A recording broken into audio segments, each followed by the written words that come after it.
पूरा हो गया इधर बाकी है ना, इधर सामने ग्रीन वाली बाकी है। हाँ तो बोले ना करेंगे ना इतना बाकी है और चटनी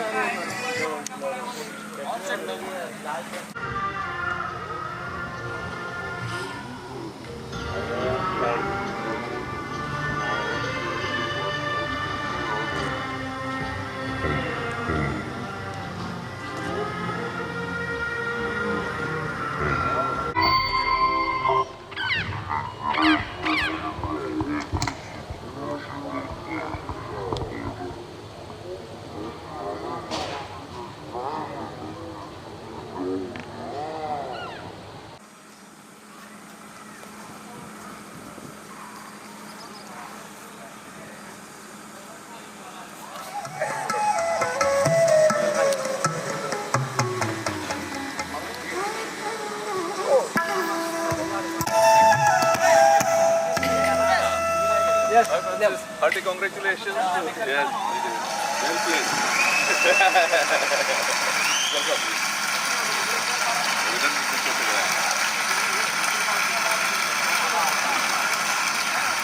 भाई बोल देखा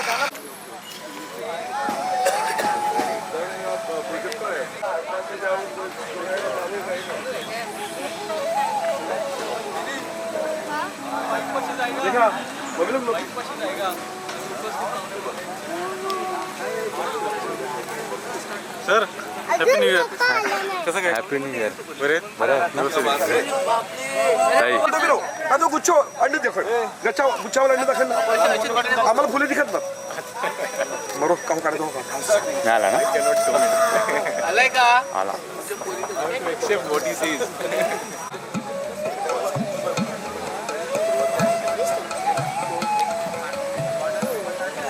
hello hello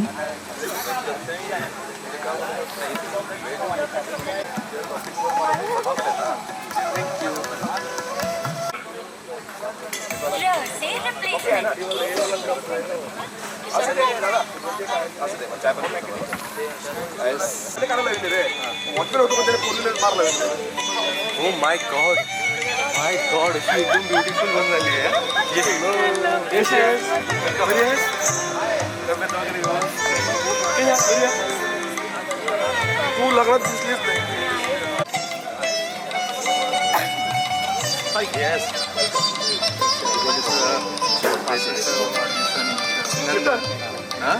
Many ambitions of the day.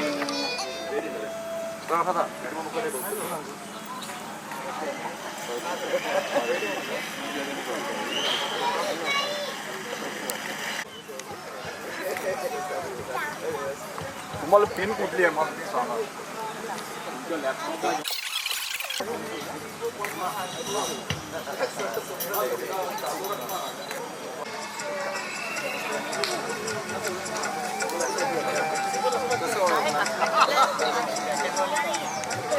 सुस्वागतम सुस्वागतम सुस्वागतम. आजच्या या सोहळ्यात आपले सर्व आप्तेष्ट उपस्थित आहेत. नुकताच आमचे फादर थॉमस यांचे आगमन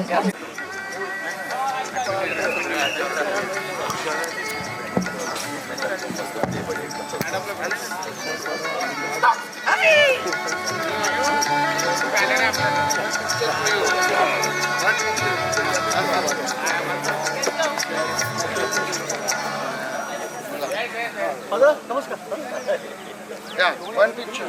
Yeah, one picture with him. Take. Okay, good.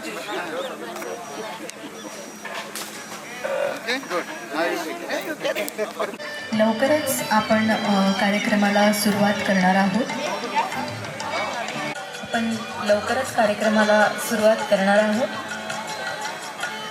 पाहुणे मंडळींचे आगमन होत आहे.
आपल्या ह्या आगमनाने हर्षमणी तो दाटला.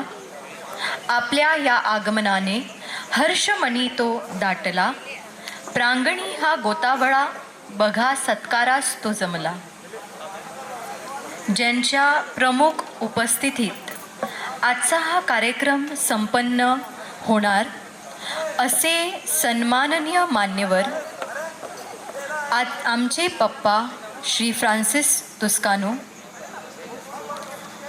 आम्हाला अध्यक्ष म्हणून लाभलेले फादर श्री थॉमस डिसूजा व आमची मम्मी सौ विजया तुस्कानो, तसेच संत जोसेफ कॉलेजचे प्रिन्सिपल, व्हाईस प्रिन्सिपल, सर्व विश्वस्त मंडळ, सर्व कर्मचारी मंडळ, तसेच आमचे आप्त इष्ट, आमचे नाना, आमचे तात्यो, सर्व मित्रमंडळ, या सर्वांचे मी मनःपूर्वक स्वागत करते.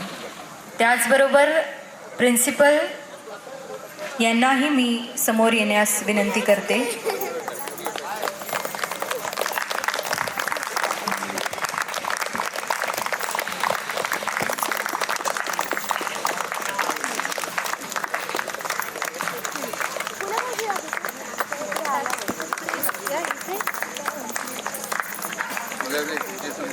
आमचे नाना, तात्या, विश्वस्त मंडळातील श्री जॉन रुमाओ,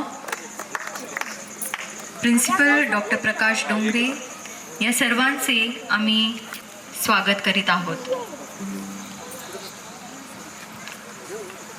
अतिथींच्या आगमनाने गहिवरले हे सेवा सदन. अतिथींच्या आगमनाने गहिवरले हे सेवा सदन. प्रसन्न करावे वातावरण. जीवनाला हवी असते प्रकाशाची वाट. जीवनाला हवी असते प्रकाशाची वाट.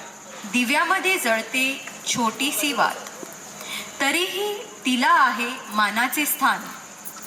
हे आपणास आहे ज्ञान. तेव्हा दीप प्रज्वलनाने करूया कार्यक्रमाची सुरुवात. आता एक प्रार्थना गीत गात असताना मी आमचे आजचे मान्यवर मंडळी, नाना, तात्या, मंडळाचे विश्वस्त, ज्ञानदीप मंडळाचे विश्वस्त श्री जॉन रुमाओ, कॉलेजचे प्रिन्सिपल डॉक्टर प्रकाश डोंगरे, नाना यांना आणि अध्यक्षीय फादर थॉमस यांना दीप प्रज्वलित करण्याचे आवाहन करते.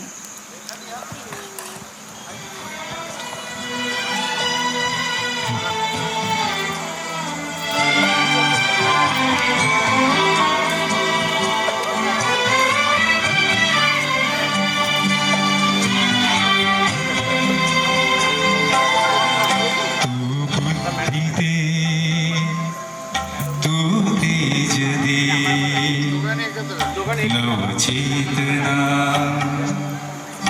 विश्वास दे, तू बुद्धि दे, तू तेज दे.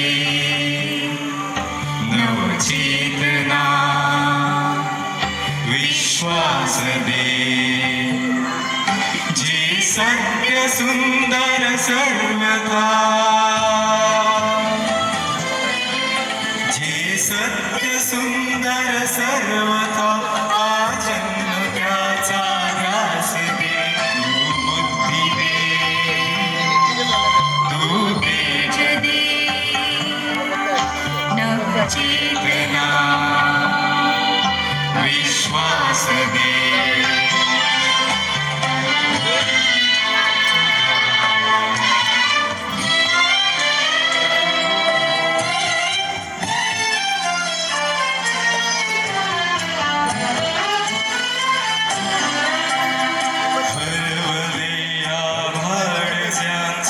होतयांचा सोबती सापडेना वाट ज्यांना होतयांचा सारथी हरवलिया भाळजांचे उदयांचा सोबती सापडेना वाट ज्यांना उदयांचा सारथी साधना करती तुझी जय साधना करती तुझी जय नित्य तव सहवास दे जे सत्य सुंदर सर्वथा आजन्म त्याचा ध्यास दे तू बुद्धी दे तू जीव दे नवचेतना विश्वास दे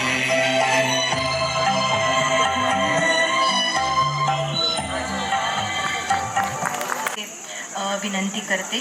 त्याचबरोबर श्री फ्रान्सिस तुस्कानो आमचे पप्पा मम्मी आणि फादर थॉमस यांना मी स्टेजवर आसन ग्रहण करण्याची विनंती करते.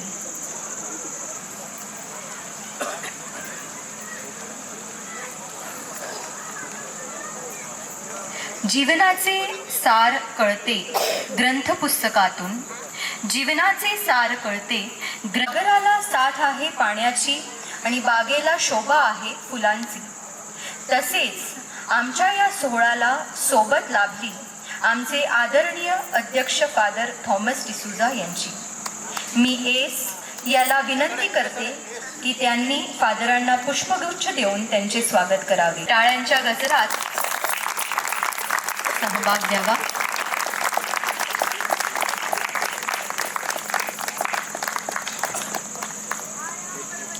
जीवनाची डगमगती नौका याला दिशा देणारी आधारस्तंभ म्हणून सतत सोबत उभी असणारी व नित्य आपला प्रेमाचा झरा हृदयात ठेवून आपल्या पतीची प्रगती पाहणारी आमची मम्मी सौ विजया यांचे स्वागत करण्यास मी शोनलला विनंती करते.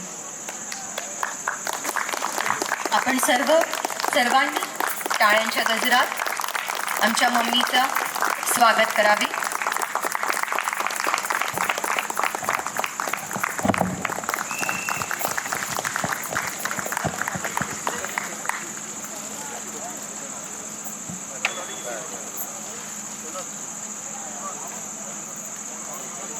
सुमधुर हास्याने आजचे वातावरण प्रसन्न झाले आहे. व्यक्तित्वाला सात्विकतेची धार आहे. व्यक्तित्वाला सात्विकतेची धार आहे. व्यासंगाला तात्विकतेची किनार आहे. आपले स्वागत करणे हा तर अमुचाच बहुमान आहे. हा तर अमुचाच बहुमान आहे. मी निशालीला विनंती करते की त्यांनी आजचे कार्यक्रमाचे मानबिंदू आमचे पप्पा यांचे पुष्पगुच्छ देऊन स्वागत करावे.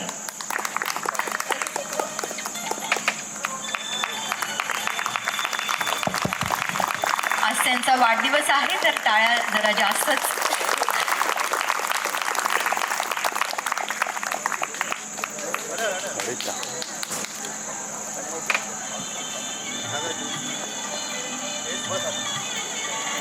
आता आपण आमच्या पप्पांच्या जीवनावर आधारित एक छोटासा जीवनपट पाहणार आहोत. श्री फ्रान्सिस तुस्कानो 5 जानेवारी 1959 साली एका सामान्य कुटुंबात घोसाळी नंदाखाल या गावात जन्मले. 1974 साली संत जोसेफ शाळेतून आपली 10वी पूर्ण केली. तदनंतर फादर आग्नेलमधून इंजिनियर ही पदवी संपादन केली.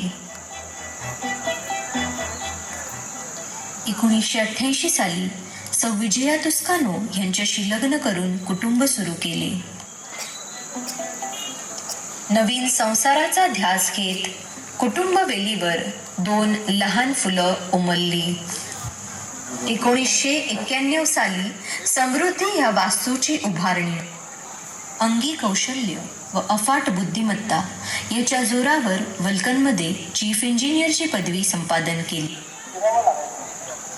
काही वेळेला परिस्थिती अशी असायची की महिन्याचे कदाचित 5 दिवसच मी घरी यायचे, बाकी मी पूर्णपणे बाहेर फिरत होतो. एक वेळ मला असं जाणवलं की यार एवढं फिरणं हे बरोबर आहे का, पण त्याच वेळेला मला हेही जाणवत होतं की त्याच्यातनं प्रत्येक वेळेला मी काहीतरी नवीन शिकतोय आणि माझ्याकडे काहीतरी नवीन अनुभव येतो. तो अनुभव मला सतत प्रेरणा देतलेला. ध्येयपूर्तीकडे पहिले पाऊल म्हणजे थर्मोव्हिजनची 2000 साली स्थापना केली. नवीन एक्सपिरियन्स मिळतो आहे. कदाचित माझं प्रोजेक्ट कंपनीने मला असाईन केलं नसेल, पण त्याच्यानंतर मी जेव्हा तिकडे काम करतो आणि त्याच्यातनं जे ट्रबल शूटिंग करतो त्याच्यातनं मला एक वेगळा अनुभव मिळतो आणि त्याच्यामध्ये माझं जे एक एक्सपोजर आहे ते बऱ्यापैकी वाढतं.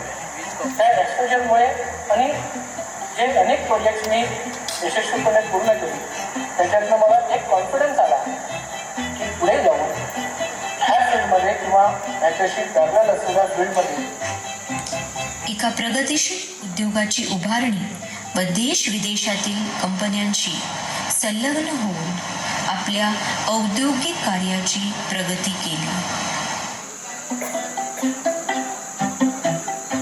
आणि आता वेळ होती जीवनातील पुढील टप्प्यात पदार्पण करण्याची. सामाजिक बांधिलकी व तत्वनिष्ठा यासाठी ज्ञानदीप मंडळाचे अध्यक्षपदी आरोहण झाले.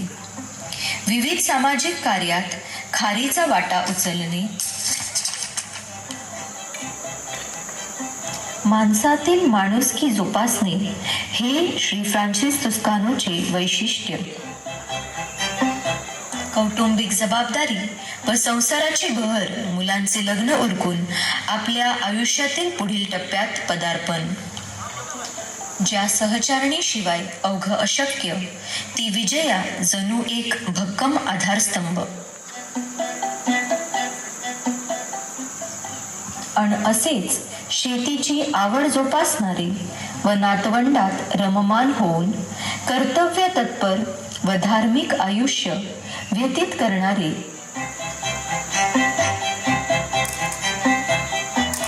श्री फ्रान्सिस तुस्कानो एक प्रेरणास्थळ.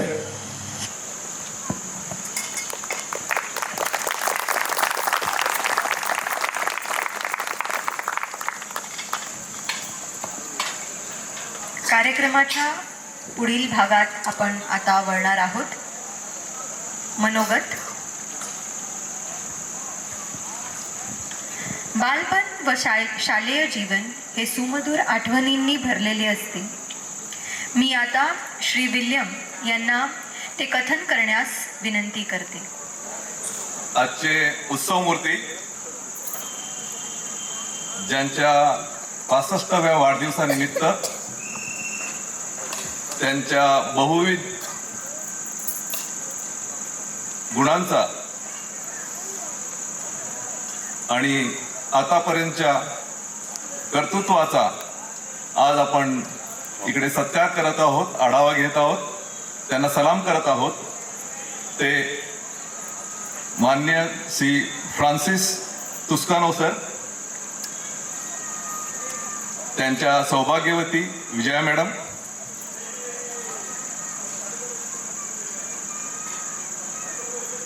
इथे उपस्थित असलेल्यामध्ये जे मान्यवर मंडळी आहे, ज्ञानदीप मंडळाचे ट्रस्टीज,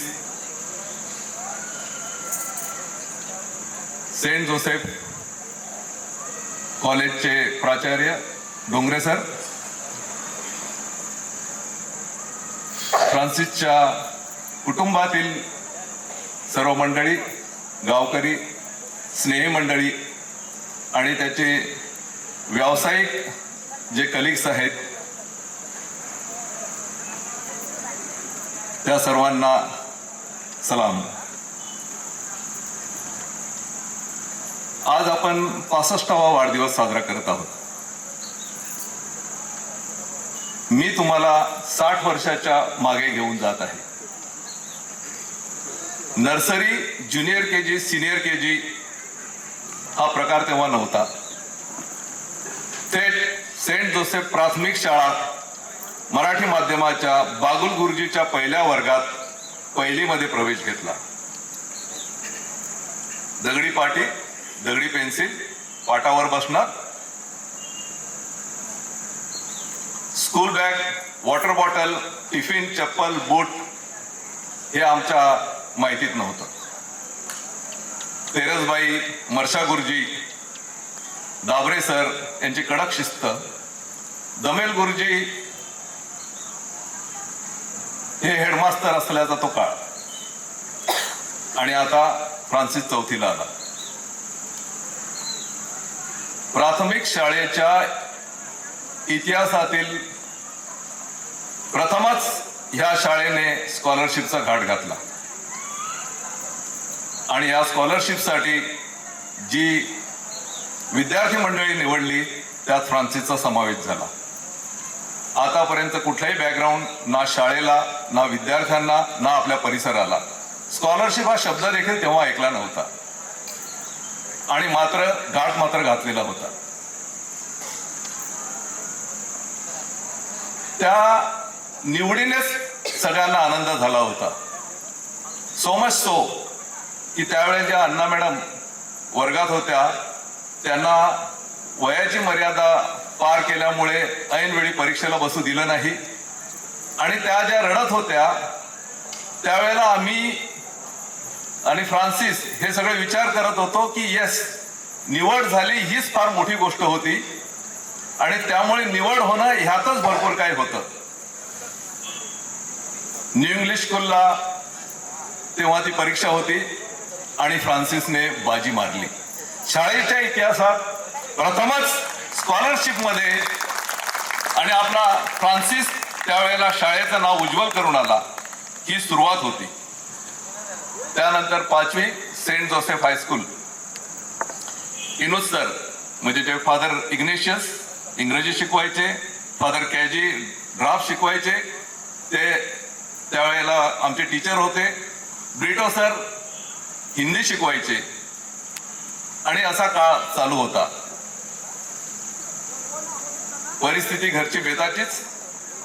1 आणि 2 रुपया फी साठी देखील आम्ही EBCचे फॉर्म भरले त्यावेळेला, आणि अशा वेळेला देशामध्ये टीव्ही नवीन आला. शाळेने टीव्ही आणायचा घाट घातला. प्रत्येक विद्यार्थ्याकडून 10,000 रुपये घेतले. 10 रुपये फार मोठी गोष्ट होती. संपूर्ण वर्षभरात 10 रुपये फी भरायला इकडे पैसे नव्हते, पण 10 रुपये मात्र प्रत्येक विद्यार्थ्याने दिले, आणि प्रत्येक वर्गागणिक एक दूरदर्शनचा तिकडे शो बघण्यासाठी आम्हाला घेऊन गेले ते. आणि पहिला शो बघितला, आणि नंतर टीव्हीची चोरी झाली. अख्ख्या सगळ्या वर्गावर आणि शाळेवर म्हणजे दुःखाची अवकाळा होती. टीव्ही चोरीला गेला, पण अँटेना मात्र ठेवलेला होता,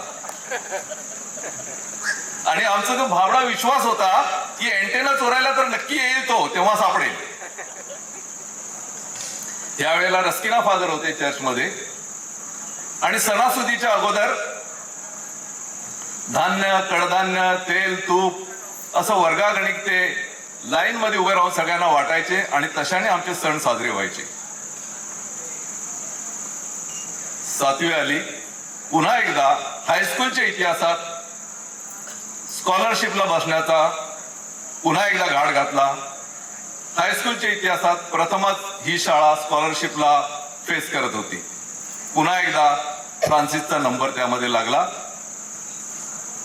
क्लासेस नाही, ट्युशन नाही, ट्युटर नाही, कुठल्याही पद्धतीची पूर्वपीठिका नाही, आणि फ्रान्सिस या स्कॉलरशिपच्या परीक्षेला सामोरा गेला. आणि ह्या वेळेला मात्र देदीप्यमान यश पदरी पाडून आला. शाळेच्या इतिहासात, आपल्या परिसराच्या इतिहासात, महाराष्ट्राच्या इतिहासात नॅशनल स्कॉलरशिप घेऊन आला. चर्चचा चतुर्थ महोत्सवी कार्यक्रम चालू होता. 400 वर्ष चर्च सेलिब्रेट करत होते, आणि त्याच्या सोव्हिनियर मध्ये जी मोजक्या मंडळीचे फोटो आले त्यात फ्रान्सिसचा फोटो झळकलेला होता. 8वीत गेलो त्यावेळेला स्काउट हा एक नवीन विषय आला शाळेसाठी. पहिल्यांदाच सगळे प्रयोग आमच्यावरच, फ्रान्सिस आणि या सगळ्या म्हणजे वर्गावर हे सगळे प्रयोग होत होते. आम्ही सगळे गिनी पिग होतो, आणि स्काउट मध्ये आम्हाला जी मजा वाटत होती ती ही की आतापर्यंत फक्त एक युनिफॉर्मचा ड्रेस घालून आतापर्यंत सगळं काय केलं होतं आणि स्काउटमुळे एक नवीन ड्रेस मिळाला होता, पोलिसी ड्रेस, आणि ती कॅप आणि ती तो बेल्ट. वा, म्हणजे काय मजा येत होती त्यामध्ये. आणि ह्यामध्ये कॅम्प तर म्हणजे त्या एकदम कळस त्यातला. मनोरीला कॅम्प गेला होता. मनोरीच्या त्या बीचवर सगळ्या स्काउटचे जे स्टुडंट होते त्यांचे सफेद रंगाचे तंबू ठोकलेले होते आणि टीचरचा लाल कलरचा तंबू होता. स्वतः शिजवून खायचं होतं आणि धान्याचं वाटप लाल तंबू मधून होत होतं. धान्याचा तुकडा होता आणि मग एक उद्रेक झाला. लाल तंबूवर धडक मोर्चा. सगळ्यांनी वाट्या आणि ताटं घेऊन लाल तंबूवर धडक मोर्चा काढला. माणसी एक वाटी तांदूळ मिळायलाच पाहिजे. आणि त्या मोर्चाचा परिणाम काय? टीचरचा रोष मात्र ओढून घेतला, धान्य काही मिळालं नाही. 9वी 10वी आणि ह्या 9वी 10वीने अजूनही मात्र फ्रान्सिसला घडवलं. भूगोल अभ्यास करावा तो पॉल सरांनी करून घ्यावा. भूगोल शिकायचं ते पॉल सरांकडून. बीबी सरांचं गणितापेक्षा विनोद बुद्धी जास्त लक्षात राहिली. त्रिभुवन सरांचा मराठी पक्ष हजारदाबाईकरणाच लक्षात राहिला. आले सर, डी.बी. पाटील सर आणि फादर भंडारी त्यावेळेचे प्रिन्सिपल, त्यांच्या इंग्रजी पोयम पक्षा त्यांचा साधेपणा मात्र त्यांनी निवडला. आणि ह्या वेळेला या सगळ्या अभ्यासक्रमात गोविंदाग्रज, कुसुमाग्रज, केशवसूत, केशवकुमार, पु ल हे सगळे अभ्यासक्रमात येऊन गेले. बटाट्याची चाळ आणि त्यातलं ते ब्राह्मण मंडळ, त्यामधला तो त्रिलोकेकर, त्याला जेव्हा ब्राह्मण मंडळामध्ये त्या व्हिक्टोरिया वाल्याने स्वतःच्या बाजूला येऊन जेव्हा बसवलं तेव्हा आयुष्यात एवढ्या उंचीवर बसण्याचा जो त्याला मान मिळाला त्याचा तेवढा किती आनंद. आयुष्यात उंची गाठायची हे त्यावरून शिकलाय.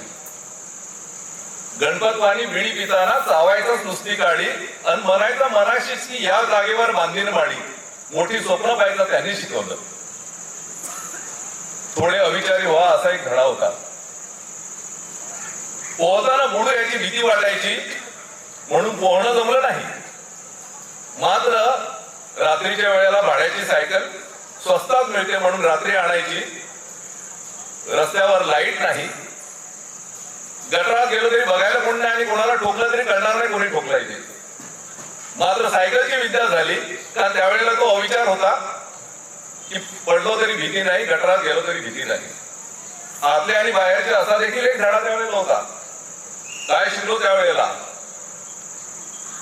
विरारला जाणारी, सतपाळावरून जाणारी बस अब्राम नाक्यावरून जेव्हा स्वास जाते तेव्हा आपला जो चडफडाट होतो त्या नाक्यावर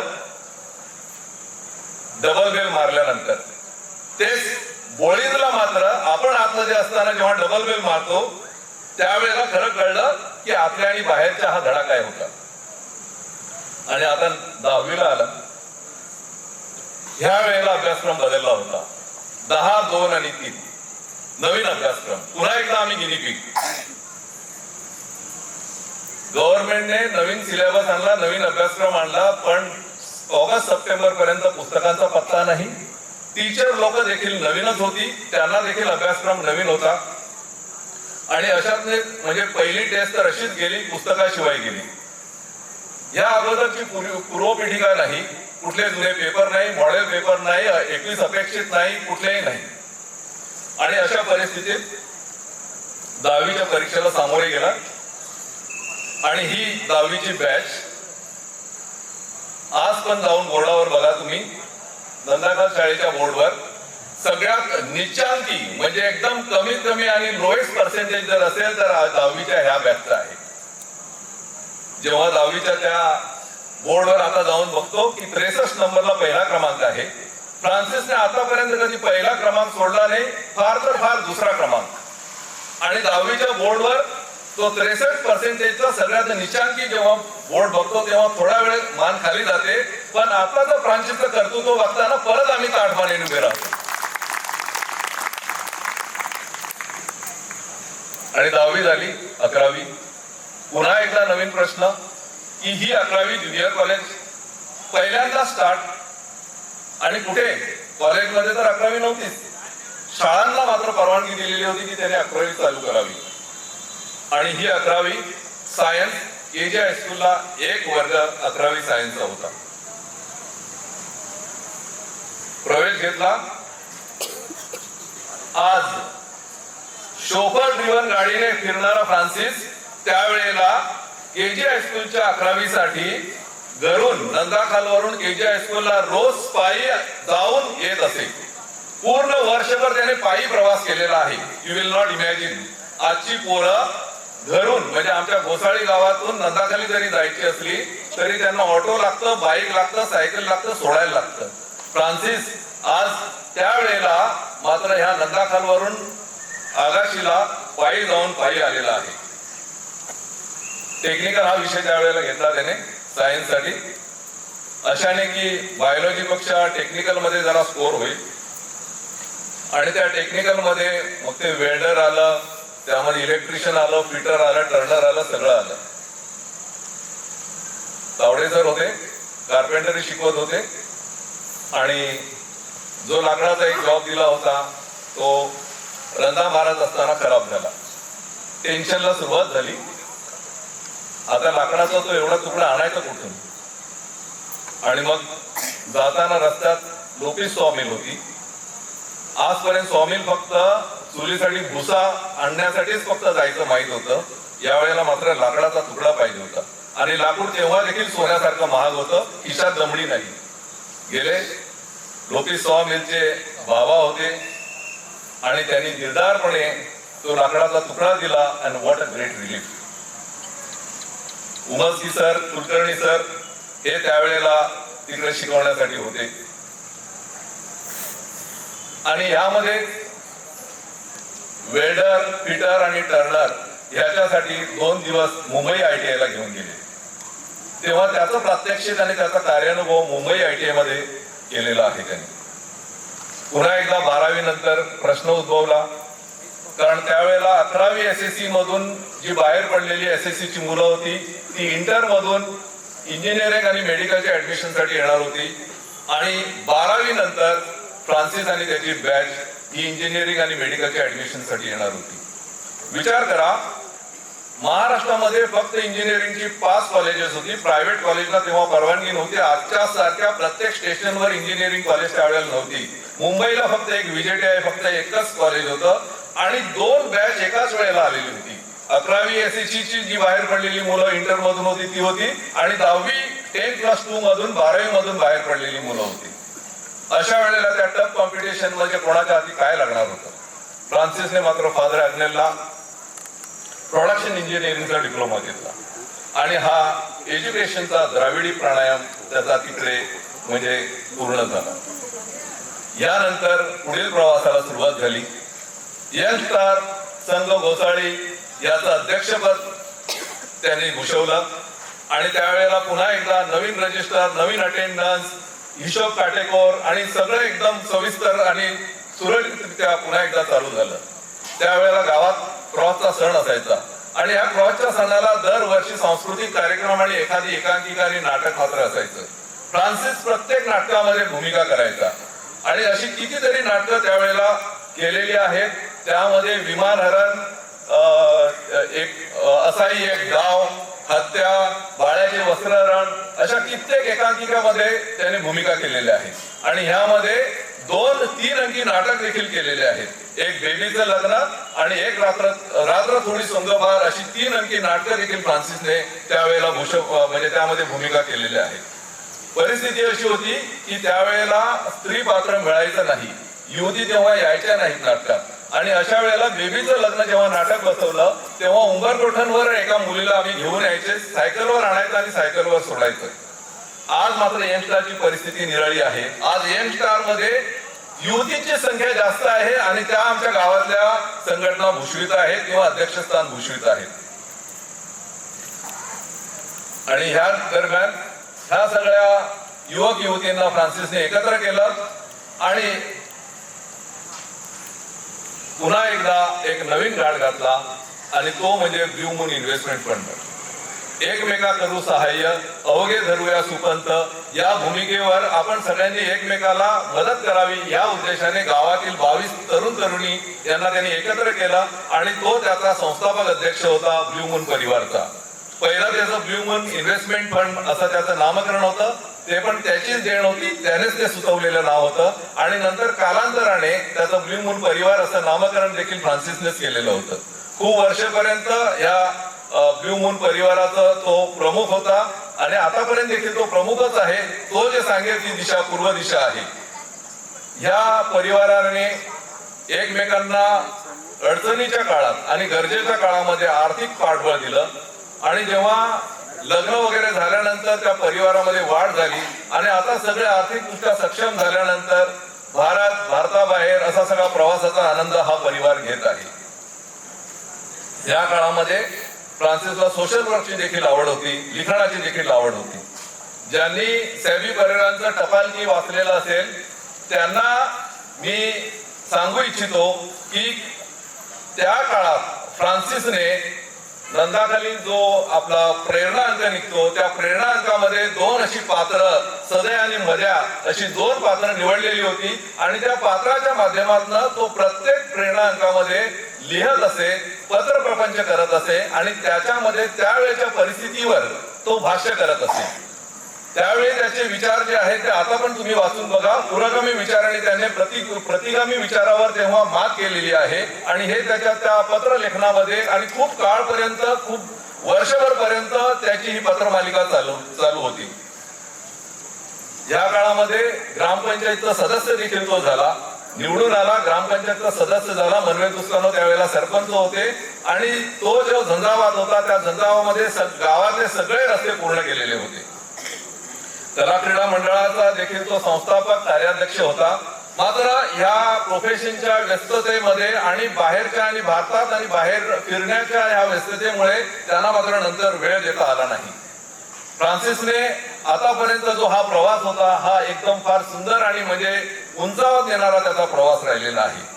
आणि आम्हा क्लासमेटना म्हणजे जे आमचे वर्गमित्र इकडे आहेत ते, नंतर आमचा ब्ल्यू मून परिवार, आमचे गाव आणि आमचा सगळा परिसर यांना फ्रान्सिसच्या आतापर्यंतच्या ह्या उत्तुंग भरारीचा खरोखरच अभिमान वाटतो. He is a shining star for all of अस.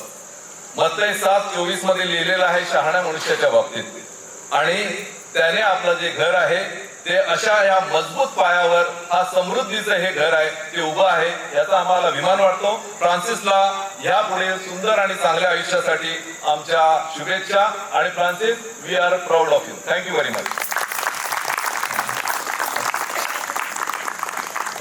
सांगितलेले काही किस्से म्हणजे बालभारतीचे पप्पांचे आवड ही आम्हाला कधी कळाली. माझा मुलगा सकाळी नेहमी 5 वाजता उठायचा लहान असताना, म्हणजे 3-4 महिन्याचा असताना, आणि पप्पा त्याला सकाळी झोपाळ्यात घेऊन बसायचे आणि उठ मुला ही कविता, राजा सजी महाली ही कविता, हे कविता पठण करायचे. आणि त्यावेळेला कारण आम्ही इंग्रजी माध्यमात शिकलेलो असल्यामुळे ह्या कवितांचं आम्हाला ज्ञान नव्हतं, पण पप्पांनी गायलेले ते गीतं त्यावेळेला आमचे पाठांतर झाली आणि त्यानंतर आम्ही ती गीत माझ्या मुलीसाठी आणि आता नेओमीसाठी नेहमी गात असतो. तर बालभारतीची आवड पप्पाची आम्हाला इथून लक्षात आली. आपण पुढे वळूया. कुटुंब स्थिर ठेवणे तसेच एक आदर्श जीवन व्यतीत करणे हे नेहमी प्रेरणादायी ठरते. मी श्री रॉबर्ट यांना कुटुंबियांच्या वतीने पप्पांच्या संदर्भात आपले मनोगत कथन करण्यास विनंती करते.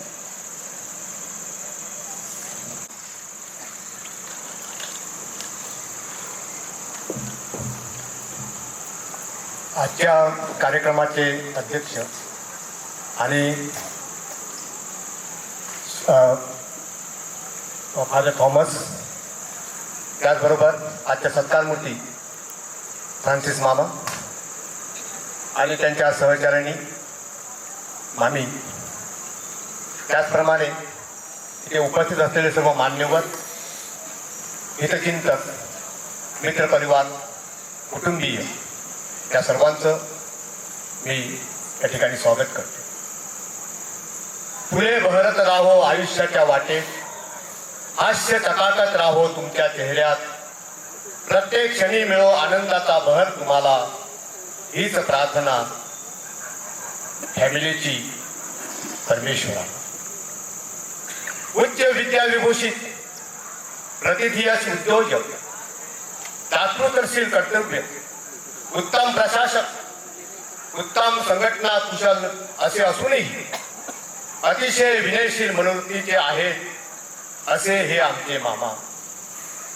त्यांच्या यशाने कर्तृत्वाने आभाळात उंच भरारी मारलेली आहे, मात्र त्याचे पाय अजूनही जमिनीवर आहे. मातीशी, संस्कृतीशी, भाषेशी आणि माणसाशी नाते जुळून आहे. संत तुकारामाच्या शब्दात सांगायचे म्हणजे नम्र झाला भूता तेने कोणिले अनंता. विनम्रशील माणसेच इतरांच्या हृदयात विराजमान होतात. अथक परिश्रम, आपली अजोड कल्पकता आणि सृजनशील बुद्धिमत्ता वापरून आपला व्यवसाय आवडीने व अभिरुचीने उभा केला. हे सारे करत असताना सावलीप्रमाणे नेहमी सोबत असायची ती म्हणजे आमची लाडकी मामी. त्यांच्यात उठून दिसणारा गुण म्हणजे सगळे नातेसंबंध जोपासून. आई आपल्या बाळाला जसा लळा लावते अगदी तसाच लळा मामांनी आपल्या संपूर्ण कुटुंबाला लावलेला आहे. त्यांच्या वाढत्या जबाबदारीही ही त्यांच्या प्रेमात व आपुलकीत काडीचाही फरक पडलेला नाही. आजच्या धावपळीच्या जगात माणसे पैसे द्यायला तयार असतात, पण वेळ कुणाकडेच नसतो. मात्र मामा याला अपवाद आहे. आपल्या कुटुंबासाठी स्वतः जातीने लक्ष देतात. प्रसंग कोणताही असो, कधीही असो, मामा व मामी आपल्या या फॅमिलीची जबाबदारी प्रेमाने, आनंदाने आणि तितक्याच हौसेने पार करतात. आता फॅमिली म्हटली की त्यांच्यामध्ये आमची फॅमिली जी आहे या फॅमिलीमध्ये एकूण 56 मेंबर आहेत. 56 मेंबर्स आहेत. प्रथम मामा, मामी, त्यांची मुलं, त्याची नातवंड, मोठे मामा, त्यांची मुलं आणि 5 लेकी. आता 5 लेकी, मामीच्या 5 लेकी. त्या 5 लेकी म्हणजे 2 भाची आणि 3 पुतण्या. 2 भाची आणि 3 पुतण्या या लेकीप्रमाणेच आहेत. त्यांची मुलं, मुलांची मुलं, त्याचबरोबर त्यांचे भाचे आणि पुतणे या सर्व मिळून आमची फॅमिली तयार झालेली आहे. धन्य ते माता पिता ज्यांनी दिला तुम्हाला जन्म. धन्य ते शिक्षक ज्यांनी घडविले तुम्हाला. मामाच्या या यशामागे सारेजण आहेतच, तसेच आमचे मोठे मामा यांचाही त्यात खालीचा वाटा आहे. 2 गोष्टी सांगतो फॅमिलीच्या संदर्भात.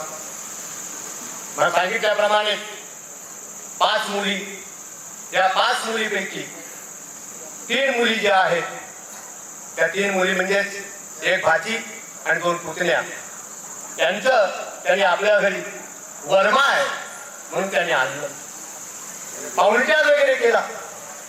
त्याच वेळेला मामा संपूर्ण दिवसभर त्यांच्या बरोबर इतके बिजी असूनही त्यांनी मामा जातीने त्यावेळी हजर.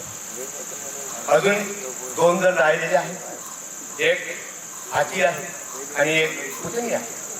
त्यांना देखील ते वर्मा म्हणून आणणार आहे. मृदू स्वभाव, सगळ्यांची मिळून मिसळून वागणे, अगदी ऋतू स्वभाव त्याच्या वाणीतून येत असतो आहे. कोणताही कार्यक्रम असतो, सुखदुःखाचा कोणताही कार्यक्रम असला, मामा हे नेहमी हजर राहणार. पण शेवटच्या वेळेला नाहीये, पहिल्यापासून म्हणजे तयारी, कोणत्याही कार्यक्रमाची तयारी कशी काय चाललेली आहे, आपल्याला काय करावं लागेल याकरता मामाची फेरी आमच्या कुटुंबाच्या प्रत्येक कार्यक्रमामध्ये असते. आम्हाला त्याची साथ जी आहे ती साथ सतत लाभत असते. मामा जे आहेत त्या मामाच्या बाबतीत सांगायचं म्हणजे मामा जे आहेत त्या मामाची आम्हाला भीती वाटते. आता भीती वाटते तर भीतीचे देखील प्रकार आहे. आदरयुक्त भीती जी आहे ही आदरयुक्त भीती मामाची आम्हाला वाटते आहे. त्यांच्या आणखी सांगायचं म्हणजे त्याचा हात दातृत्वशील असा हात आहे. बायबल मध्ये म्हटल्याप्रमाणे उजव्या हाताचे डाव्या हाताला कळू न देता एक मी तर म्हणेन डाव्या हातालाच काय उजवा खांदा जो आहे ना त्या उजव्या खांद्याला देखील कळत नाही. मामाच्या मुख्य म्हणजे नोकरी सोडून स्वतंत्र व्यवसाय करून मामानी अनेक कुटुंबाला रोजगार जो आहे हा रोजगार मिळवून दिला आहे. ही गोष्ट जी आहे ही गोष्ट लाख मोलाची आहे. आणखी एक सांगतोय नंतर सांगितलं जाणारच आहे परंतु मी माझ्यापर्यंत सांगतोय आहे ते म्हणजे मामाचा जो व्यवसाय जो आहे त्या व्यवसायासंदर्भात आपण जर बघितलं आपण जे आहे आयात करतो आहे. मामाचा निर्यातीचा व्यवसाय आहे. निर्यात करणं इतर देशांना इतर जगातील जे देश आहेत जगाच्या कानोकोपऱ्याप्रमाणे ते निर्यात करतायत ही आपल्या देशाची शान आहे. कारण निर्यात करणं आपण आयात करतो आयात कोणीही करू शकतो आहे. आपल्या इकडे आपण हे करू शकतो आहे पण आपलं प्रॉडक्ट जे आहे हे प्रॉडक्ट बाहेर जाणं ही अभिमानाची गोष्ट आहे. मामाच्या बाबतीत आणखी सांगायचं झालं म्हणजे मी एक करंदीकराच्या याच्यामध्ये सांगू शकतो आहे की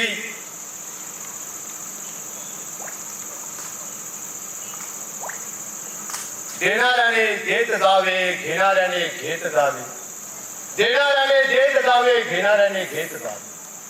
हिरव्या पिवळ्या माळावरुनी सह्याद्रीच्या कड्यावरुनी छातीसाठी ढाल घ्यावी. वेड्या पिशा ढगाकडून वेडे पिसे आकार घ्यावे.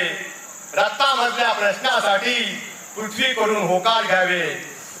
उसळलेल्या दर्याकडून पिसाळलेली आयार घ्यावी. भरलेल्या भीमेकडून तुकोबाची माळ घ्यावी. देणाऱ्याने देत जावे घेणाऱ्याने घेत जावे. घेता घेता एक दिवस देणाऱ्याचे हात घ्यावे. देणाऱ्याचे हात घ्यावे म्हणजे काय त्याची जी देण्याची वृत्ती आहे मामाने जे दिलेलं आहे ते आपण देऊ शकतच नाही आहोत परंतु आपल्या परीने थोडं थोडं काय असे ना असं आपण इतरांना देत दिलं देत जावं हेच.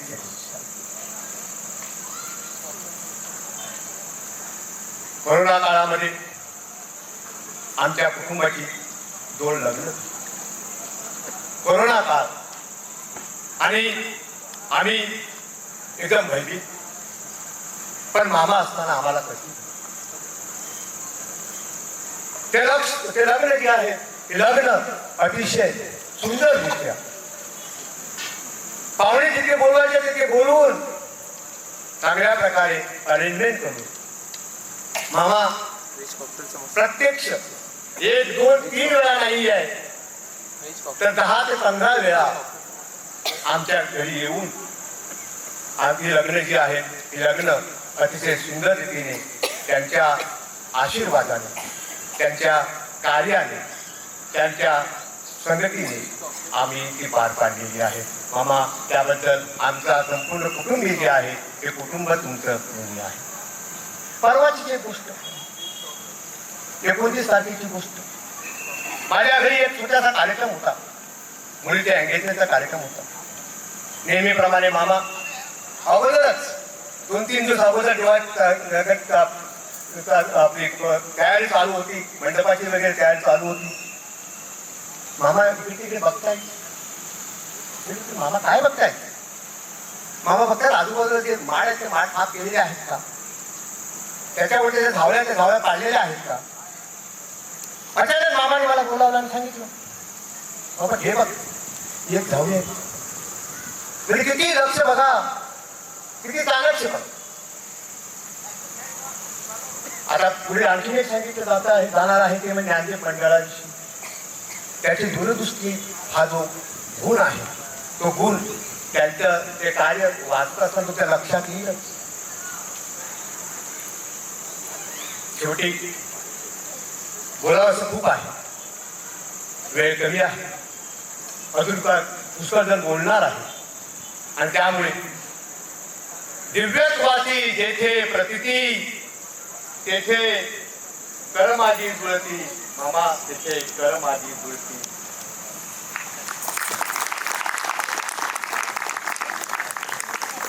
धन्यवाद श्री रॉबर्ट. सासूरवाडीतील नाते जोपासण्याचे आणि कंपनीचा कार्यभार उचलण्याचे दुहेरी कार्य करणारे आमची स्मिता मामी यांना मी त्यांचा अनुभव कथन करण्यास विनंती करते. आजच्या कार्यक्रमाचे अध्यक्ष रेव्हरंड फादर थॉमस डिसोजा, स्टेजवरील मान्यवर, उपस्थित मित्रमंडळी, नातेवाईक, आपणा सर्वांना शुभ संध्याकाळ. आणि आजच्या कार्यक्रमाचे सत्कारमूर्ती आमचे फ्रान्सिस भाऊजी यांना वाढदिवसाच्या हार्दिक शुभेच्छा. काही दिवसांपूर्वी सहज एक प्रश्न मनामध्ये आला होता. मला जर कोणी विचारलं की तुझं रोल मॉडेल कोण, तर काय उत्तर द्यायचं. वास्तविक हा प्रश्न मला कोणी विचारण्याचं तसं काहीच कारण नाही, कारण मी कोणतीच मोठी अचिव्हमेंट केलेली नाही. पण योगायोग म्हणा किंवा काहीही, माझ्या मनात आलेल्या ह्या प्रश्नाचं उत्तर तुम्हा सगळ्यांसमोर जाहीर करण्याची संधी मात्र मला मिळाली आहे. प्रामाणिकपणे कबूल करते, ज्या क्षणी तो प्रश्न माझ्या मनात आला त्याच्या अगदी दुसऱ्याच क्षणाला माझ्या डोळ्यासमोर फक्त एकच व्यक्ती आली आणि ती म्हणजे आमचे फ्रान्सिस भाऊजी. आता मला ते रोल मॉडेल का वाटतात ते मी तुम्हाला सांगते. फ्रान्सिस भाऊजी आमच्या कुटुंबातील 6 सासू-सासऱ्यांचे ज्येष्ठ जावई आणि मेहुणे, मेहुण्या आणि बच्चे मंडळींचे भाऊजी. एक प्रतिभावान, प्रतिष्ठित, कर्तृत्ववान, उदार आणि दानशूर असं व्यक्तिमत्व. पण ह्या सर्व गुणांचा मागमोसही चेहऱ्यावर नाही. जावईपणाचा आव नाही की संपत्तीचा गर्व नाही. शांत, नम्र, मनमिळावू स्वभाव, सतत हसरा चेहरा, सर्वांशी आदराने वागणारे, जाता येता सगळ्यांना हाका मारणारे, लहानांपासून मोठ्यांपर्यंत प्रत्येकाची विचारपूस करणारे, मुलांना मायेने व्यंग्य घेऊन बोलणारे, त्यांच्या अभ्यासाची चौकशी करणारे, कोणी आजारी आहे हे कळलं की घरी भेट देणार. सासूरवाडीत कोणाच्याही घरी कार्यक्रम असो, भाऊजी प्रत्येक कार्यक्रमाला हजर असणार. फक्त आनंदाच्या प्रसंगीच नाही तर दुःखाच्या आणि अडचणीच्या वेळी सुद्धा ते आम्हा सर्वांबरोबर असतात. घर आणि सासूरवाडी हा फरक त्यांनी कधीच केला नाही. जितकी प्रिय त्यांना त्यांची घरची माणसं आहेत तेवढेच ते आमच्यावरही प्रेम करतात. आमच्या विजाबाईची ते फुलाच्या पाकळीप्रमाणे आणि तळहातावरील फोडाप्रमाणे काळजी घेतात. भाऊजींच्या स्वभावातला एक पैलू मला इथे सांगावासा वाटतो आणि तो म्हणजे त्यांच्या बोलण्यात कधीच तुझं आणि माझं नसतं, तर ते नेहमी आपलं असतं. प्रसंग आनंदाचा असो की दुःखाचा, पण आपण ह्या शब्दाने बरंच काही साध्य केलेलं असतं. आमच्या कुटुंबाचा ते आधारस्तंभ आहेत. वेळोवेळी त्यांचं मार्गदर्शन आम्हाला मिळत असतं. भाऊजी आमचे कुटुंबीय आहेत म्हणून आम्ही स्वतःला भाग्यवान समजतो. जेव्हा कधी एखाद्या कार्यक्रमात त्यांचा सत्कार केला जातो तेव्हा आमचाही ऊर अभिमानाने भरून येतो. तुमच्या सासूरवाडीच्या समस्त परिवाराकडून भाऊजी तुम्हाला 65व्या वाढदिवसाच्या हार्दिक शुभेच्छा. मी तुम्हाला जावई आणि भाऊजी यांची थोडक्यात ओळख करून दिली. आता मी तुम्हाला कंपनीच्या मालकाची ओळख करून देते. 1997 साली स्थापन केलेल्या थर्मोव्हिजन इंडस्ट्रीज ह्या पार्टनरशिप फर्मचे पार्टनर आणि 2002 साली Thermovision Technologies India Private Limited ह्या प्रायव्हेट लिमिटेड कंपनीचे मॅनेजिंग डिरेक्टर. थर्मोव्हिजनचे whole and sole Shri Francis Tuscano. आणि ह्याच थर्मोव्हिजनमध्ये मी गेली जवळजवळ 18 वर्ष नोकरी करीत आहे. तल्लख बुद्धी, तीक्ष्ण स्मरणशक्ती, उच्च ध्येय, शिस्तप्रिय, कठोर मेहनत, सकारात्मक, आशावादी, शांत, संयमी, कुठल्याही परिस्थितीत जुळवून घेण्याची क्षमता आणि ह्या सर्वांना आत्मविश्वासाची जोड असलेला माणूस जीवनात यशस्वी न झाला तर ते नवल म्हणावं लागेल. वल्कन इंजिनिअरिंगमध्ये नोकरी करताना मिळालेल्या अनुभवातून आणि स्वतःच्या बुद्धिमत्तेवर सरांनी 1997 साली लावलेल्या छोट्याशा रोपट्याचा आज वटवृक्ष झालाय आणि अजूनही बहरत आहे. आणि केवळ भारतातच नव्हे तर संपूर्ण जगभरात अगदी अमेरिकेपर्यंत आमच्या कंपनीचे प्रॉडक्ट्स विकले जातात आणि ही आपल्या भारताची एक शान आहे.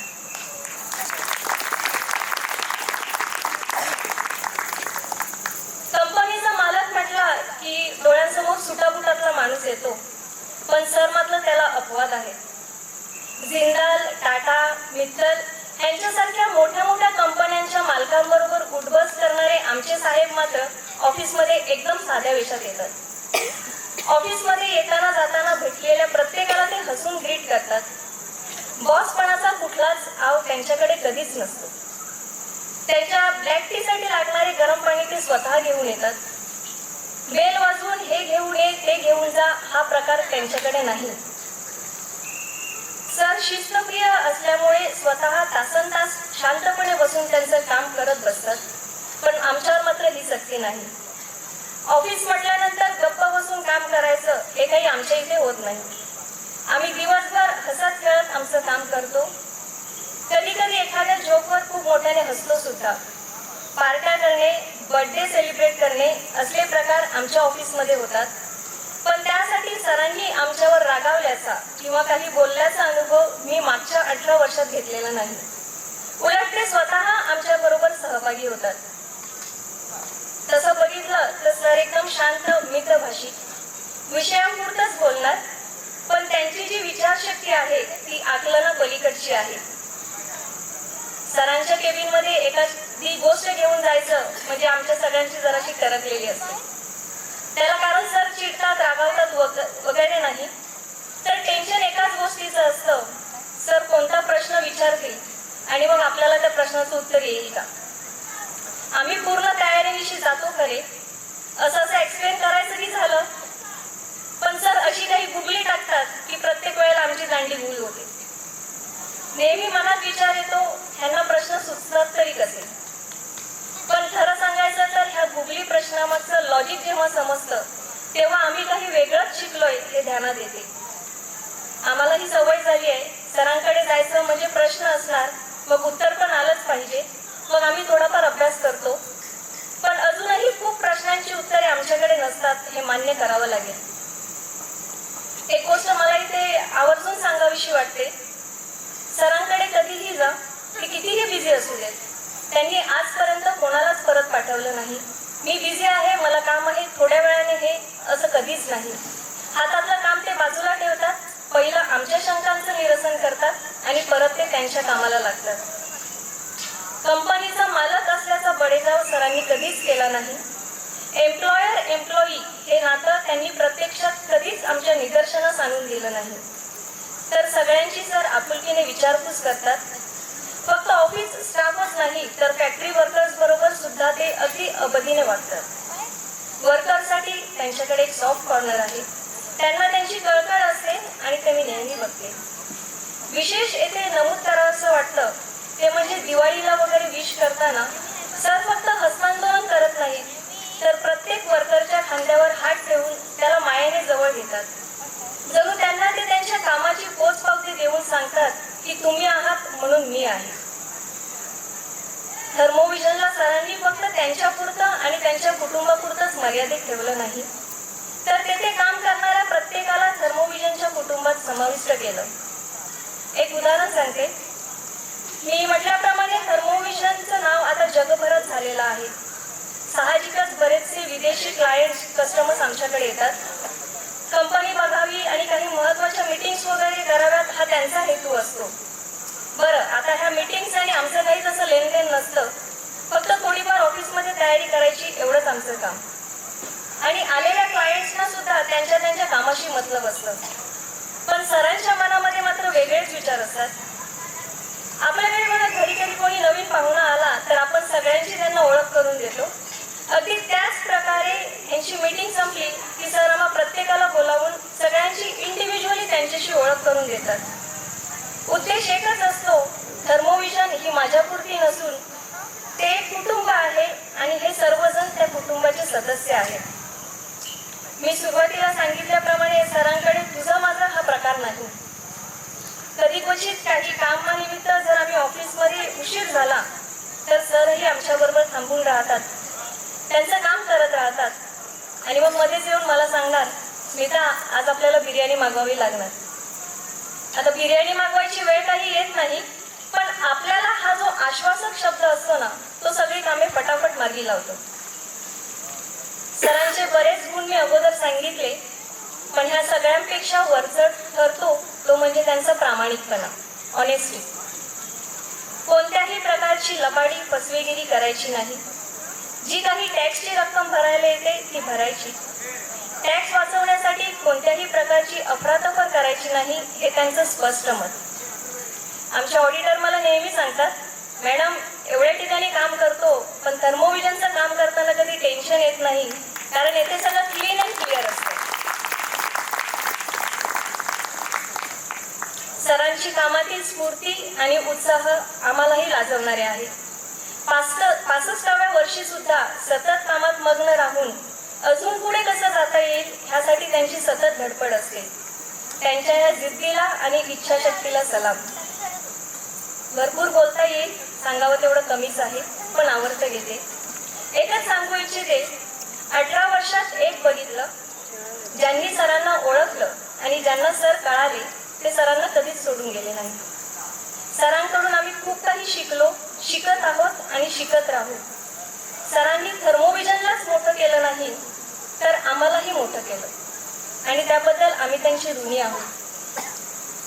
On behalf of whole Thermovision family I wish you a very happy birthday. जाता जाता 2 ओळी भाऊजी आणि सरांसाठी. हिऱ्याप्रमाणे तुमच्या कर्तृत्वाची ख्याती सदैव चमकत राहो. बहरलेल्या फुलाप्रमाणे तुमच्या कीर्तीचा सुगंध सर्वदूर पसरत जावो आणि परमेश्वर तुम्हाला निरोगी दीर्घायुष्याने आशीर्वादित करो. थँक्यू. धन्यवाद मामी. आपण उत्तम शब्दात पप्पांची ओळख आपल्या दृष्टिकोनातून करून दिली आहे. आता मी आमच्या जुलीस दादांना विनंती करते की त्यांनी 2 शब्दात आपलं मनोगत व्यक्त करावं.